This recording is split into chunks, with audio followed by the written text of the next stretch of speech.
In this video, I'll show you how to install YouTube TV on Roku. Step 1. Ensure internet connection. Make sure your Roku device is connected to the internet and powered on. Step 2. Navigate to Search. From the Roku home screen, navigate to the Search option in the menu. Step 3. Search for YouTube TV.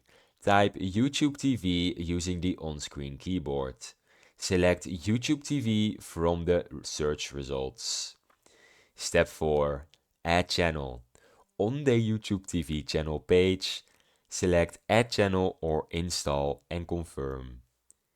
Wait for the app to download and install on your Roku. Step 5. Open YouTube TV app. After installation, select Go to Channel or find YouTube TV on your home screen. Open the app to begin setup. Step 6. Sign in. Sign in with your YouTube TV or Google account credentials. Follow the on-screen instructions to complete setup. Now I have some tips for you. YouTube TV requires a subscription for streaming content. You can move the YouTube TV channel on your home screen for early access.